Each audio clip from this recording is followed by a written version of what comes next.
Isa sa memorable childhood memories ko yung pagsali sa scouting. Bilang Boy Scout, wala akong inaatrasang challenge. E di nga ba yun ang motto ng mga Boy Scouts? Laging handa.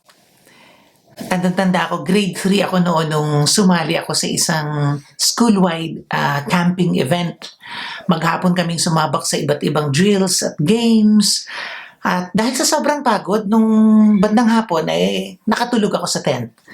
Naghapunan na sila, natapos yung hapunan, nagsimula na yung evening bonfire program, tulog na tulog pa rin ako.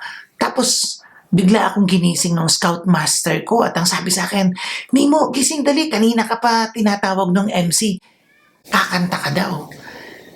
Paglabas ko ng tent, syempre, totally disoriented, pupungas-pungas pa ako, tapos ang dami-daming tao.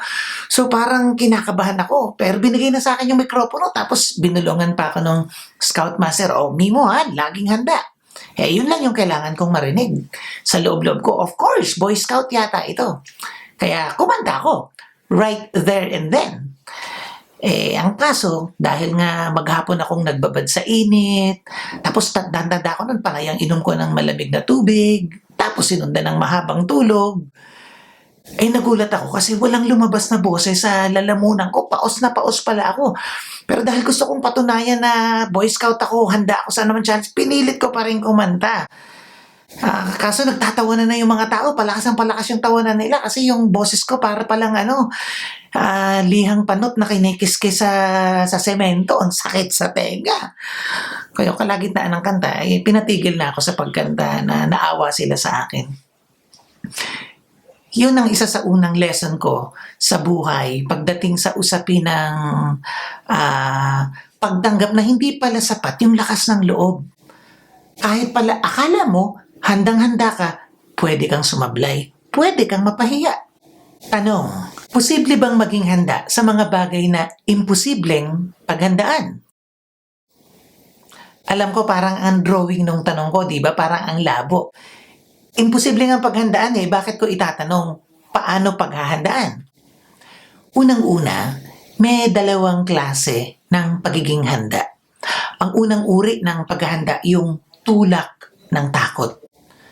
Takot kang mahawa ng COVID, yun ang magtutulak sa'yo para magdoble ingat. Kahit atat na atat kang gumala, magkukulong ka sa loob ng bahay. At kung talagang kailangan mong lumabas, titiyakin mo na lagi kang may suot na face mask, face shield, at didistansya ka sa mga tao. Sisiguraduhin mo rin na lagi kang may baong alcohol o sanitizer.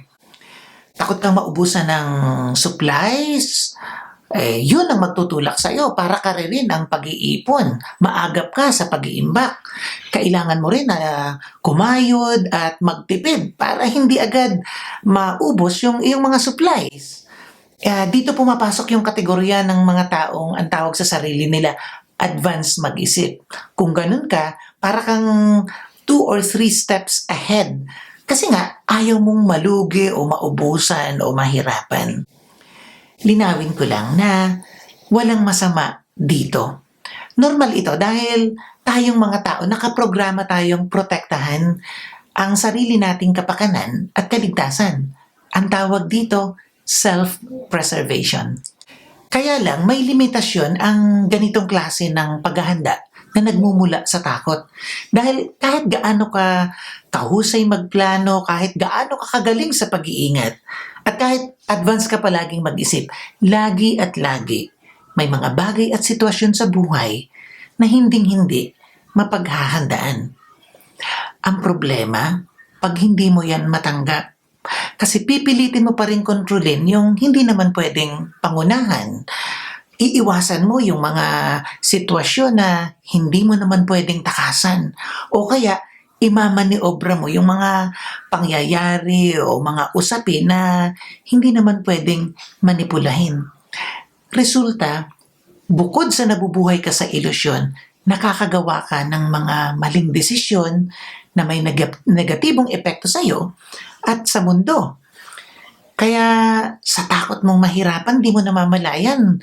Ikaw pala yung dahilan, kaya nahihirapan yung mga tao sa paligid mo. Sa takot mong maubusan, panay ang kabig mo, kaya nauubusan yung iba. Sa takot mong masaktan, ikaw na pala yung nananakit. Ang ikalawang klase ng paghahanda, yung bumubukal sa pagmamahal. Sa puntong ito, Kristiyano ka man o hindi, hayaan mong gamitin kong halimbawa si Maria. In particular, gusto kong balikan yung kwento ng pagdalaw ng anghel para ibalita kay Maria na hinirang siya ng Diyos para maging ina ni Jesus. Sa kwento kasing ito, pwedeng palutangin natin ang tatlong katangian ng isang taong laging handa sa ngalan ng pagmamahal. Una, pag nagmamahal ka, bukas ka sa hindi inaasahan. Wala sa schedule ni Maria ang pagdalaw ng anghel. Pwedeng sabihin na kahit sa guni-guni hindi ito sumagi sa isip niya. Pero sa sandaling naunawaan ni Maria na ang pagdalaw ng anghel at ang balitang dala ng anghel ay bahagi ng malaking plano ng Diyos, bukas puso itong tinanggap ni Maria. Wala rin sa atin ang nakapaghanda sa pagdating ng COVID-19. Pero ang tanong, tanggap mo na ba? O baka hanggang ngayon, masama pa rin ang loob mo sa pandemya na mag-iisang taon na. Hanggang kailan mo gustong magreklamo? Hanggang kailan mo lalabanan ang realidad na alam mo at alam ko ay mas malaki sa atin at hindi natin kontrolado? O pwede mo ring tularan si Maria. Pipiliin mo na tanggapin ang mga sorpresa o bulaga ng buhay. O ang mas mahalaga, gaya ni Maria, handa kang ipaubaya sa mapagmahal na Diyos. Yung hindi inaasahan, yung hindi mo alam, yung hindi mo kaya. Ikalawa, pag nagmamahal ka, nagtitiwala ka. Hindi ganap na nauunawaan ni Maria ang lalim at laki ng plano ng Diyos. Ang tanging malinaw kay Maria, plano ito ng Diyos. At kung ang Diyos ay pag-ibig, anumang plano ng Diyos, mabuti. Para kay Maria na matagal nang nilagay sa sentro ng buhay niya ang Diyos, yun lang ang pinaka-importante, na Diyos ang kumikilos. Yun at yun lang lagi ang pagtitiwalaan ni Maria. Magandang usisain ang sarili sa gitna ng kawalang kasiguruhan na dulot ng pandemya. Sapat pa rin ba ang pagtitiwala mo sa plano ng Diyos? Nagtitiwala ka ba na kaya kang kargahin ng pag-ibig ng Diyos para itawid sa pandemyang ito? Ikatlo, pag nagmamahal ka, handa kang ialay ang sarili. Noong sinabi ni Maria sa anghel, narito ang alipin ng Panginoon, maganap sa akin ayon sa iyong sinabi. Ito ay pagpapahayag ng ganap na pagsuko. Hindi ito pagsuko na galing sa takot, ha? Hindi yung pagsuko ng isang alipin na nangangatal sa harap ng mabagsik na Panginoon, kundi mapagtiwala at mapagmahal na pagsuko. Ang pagsuko ni Maria ay pagsuko sa Diyos na unang nagmahal sa Kanya. Pagsuko na walang kondisyon dahil malinaw kay Maria na ang pagmamahal sa Kanya ng Diyos, wala ring kondisyon. Kapatid, ikaw, paano kang nag-aalay ng sarili? Handa ka rin bang isuko sa Diyos ang buhay mo? O mahirap itong gawin kasi posibleng ang kabuluhan ng buhay mo umiikot lang doon sa kung ano yung komportable o umiikot sa seguridad mo, doon sa gusto mo, doon sa kung ano ang magpapasaya sa'yo. Kung ganun nga, tatanungin kita, payag ka na ba na ito na ang punot dulo kung ba't nandito ka sa mundo? O pwede mong tularan si Maria, kumapit ka sa love story ninyo ng Diyos.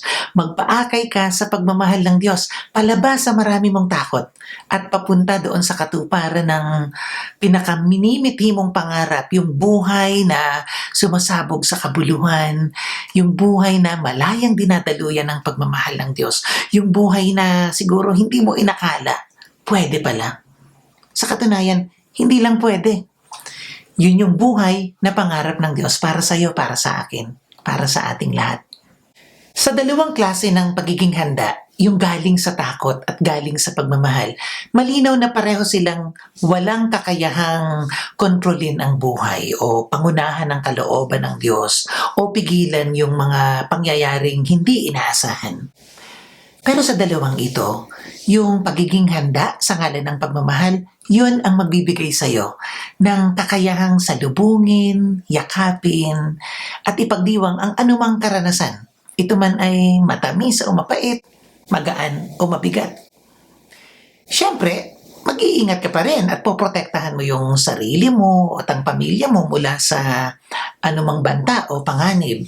Bilang tao, siyempre aaray ka pa rin, matatakot, mayayamot, malulungkot, magluluksa, mangangapa. Pero hindi ka magpapakulong sa self-preservation. Tatawid at tatawid ka sa self-donation. Malinaw kasi sa'yo na kahit imposibleng paghandaan ang mga bagay na wala sa plano, pwede kang manatiling handa na magmahal.